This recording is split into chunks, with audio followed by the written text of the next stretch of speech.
6 steps to getting you more referrals for your real estate business. If you're just stopping by, my name is Alisia Krastel, and on this channel, we build your real estate business by referral and around your priorities. If that's something you're definitely into, make sure you hit the subscribe button so you don't miss any videos to help you build your business. In this video, I'm going to give you 6 ways to get more referrals out of the people you know and then meet in the future. And if you stay till the end, I'm going to give you a bonus tip on how to get referrals from other agents as well. These are things that I've seen work in my business. I've been a realtor in Maryland for 15 years and really transformed my business around 6 years ago using these tactics. And I've seen many agents that I help coach do the same. They are simple and every agent can do them. By the end of this video, you're going to be able to implement them starting today. Number 1 is stop focusing on the outcome. Stop focusing on actually getting referrals. Now, I know that sounds weird, kind of backward, right? But it is the thing that hangs up so many agents. They're so worried about, are they going to get a referral? Is this someone who I could get a referral from? And it is truly the wrong way to go about it. Instead, focus on the people. And when you do that, you will get endless referrals. One way to do that is take everyone you know that you have a relationship with and have them in a category. For instance, have MVPs, A's, and B's. The MVPs are the people who refer multiple all the time. They are my ride or dies. They support me no matter what. A's are people who support me on some level as well. And then B's are people who have relationships with, but maybe they haven't had the opportunity to refer me yet. You may ask, why are we categorizing our people? We should treat everybody the same. Not true. You only have so much energy in your life to give. And if you're sitting there giving energy to people who don't support your business and you've just forgotten about those A's and MVPs, you've channeled your energy. Focus on your MVPs, A's, and B's. So you're pouring energy into them, finding out what they want, what they need in their lives, how to support them and their businesses and their family and what they've got going on. And the law of reciprocity takes care of itself. Don't worry about where the referral is coming from or who's going to refer next. Just know who to pour your energy into and make that a priority. Just as a note, these people don't have to be your BFFs. You don't have to call them every day. Some people think these have to be your best friends, your A's and your MVPs. It's not true. It just has to be people that you have a relationship with and you know they love the way you do business. Number 2 is to create hyperlocal and hyperspecific content, whether it's for a newsletter or Instagram or Facebook stories, TikTok, YouTube, whatever it is, you want to have 2 things going for you. That they know that you are hyper local and know that area more than anyone else. And that includes just doing specific things around your zip code, market updates around that exact zip code or a specific subdivision, pulling out very hyper local content, like stats that are specific to homes under 400,000 with garages.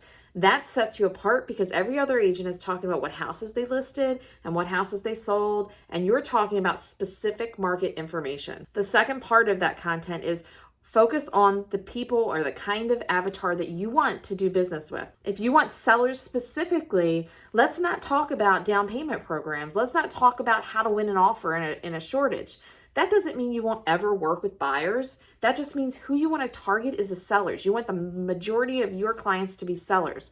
So talk about things like updates that aren't necessary in this market that could save the seller money if they skip them. Add some sort of call to action to that so they can get more information from you about their hyper-local, hyper-specific items. If you just put a little purposefulness around the content and start focusing on things that you specifically want and answer and solve the problems for the sellers that you want and solve the problems for the hyper-local market that you want, you'll start getting those people attracted to you. If you're saying, but how do I figure that out? I'm not very good with content. I'm going to give you a little trick here on how to do it. Think about your last ideal client, if it's sellers, your last seller that you love to work with. What problems do they have? How did you help them? What way did you save them money, energy, or time? Think specifically of them and tell their story without using names, obviously. Tell how you helped that person or reenact or retell how you solved that problem for that exact client. Because the problems they have are going to be reoccurring. Sellers have the same problems over and over again. And if you get stuck on content, that is the easiest way is just talk to one client that you may have had or talk to one story about a client that you had. And if you need help beyond that, you can follow me on any of the social media platforms and take any of my ideas and make them into your own for inspiration. Number 3 is don't rely on drip campaigns to do the work for you.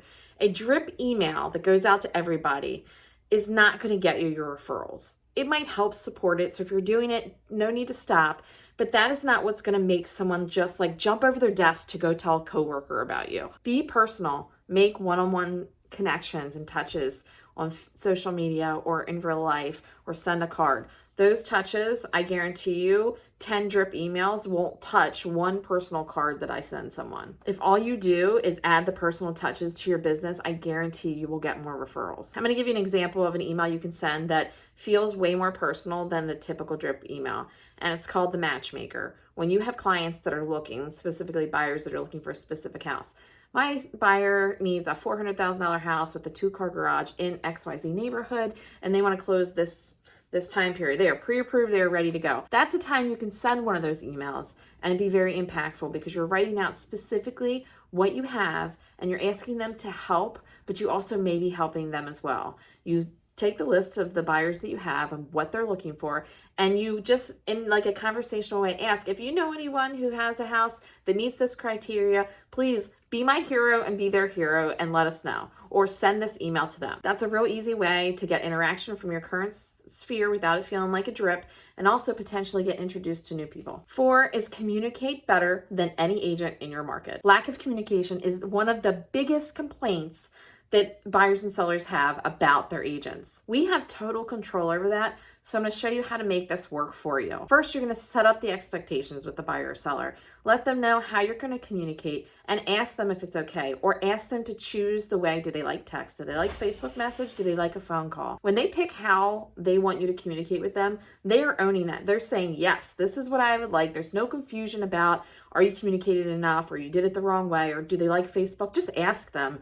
Set up the expectation of when you're going to communicate and just over communicate with them. As you've been working together, take some time, whether it's on email or on the phone or when you see them. Hey, how are you feeling about the communication? Are we communicating enough, or am I overwhelming you with all of the information I send? That is a perfect check-in for them to say, it's perfect. Or like, yeah, you don't have to email me every day, or you don't have to do this. We love, it's just a little check-in so they're buying in and re-saying like, hey, everything's great, it's perfect. And confirming that the communication is good, because when their own subconscious confirms that, they're not going to go back on that. And if they want some kind of adjustment, just adjust it. If you're working on building your referral business and love referrals, make sure you type referrals below and put what state you service in the area so you can connect with other agents here. Number 5 is when you meet people, get connected to them immediately on social media instead of exchanging numbers or cards. It is so simple, yet so many people are still trying to exchange information or give a card when really you want to get connected, if any way possible, on the spot on social media. Because then social media can help you do the heavy lifting. That way they can look on your social media and get to a feel for really who you are behind who they just met that day. And you're able to keep in touch without any kind of awkwardness. Oh, remember we met? No, just straight up, you're on social media and now you're connected. This can be really powerful because every person you meet and those who are already in your database, each person knows 100 more people. So as they get to know you and more secure with you and see that you know what you're talking about, they have 100 other opportunities to refer you. Number 6 is letting people know how much you appreciate them in a systematic way. I have a month-to-month client appreciation and communication plan that I follow where it just lays out what I do every month. And it's just repeatable. I can do it every year and add or take away a little bit, but the base is the same every year. It's a way to remain very consistent and not allow anyone to fall through the cracks. Some of your best referrers are not needy people, and they will not raise their hand to say that they need anything. So if you're not communicating with them with some kind of system, you might forget because they don't raise their hand a lot, and now you've missed out on an opportunity to appreciate and communicate with one of your best referrers. When you show appreciation, it's human nature for them to want to show appreciation back to you, and for someone that helps them so much to help you and your business. The law of reciprocity is in full force on this, and I know you experience it because they do studies on regular life, how if a waitress gives a mint and a thank you, they get a higher tip.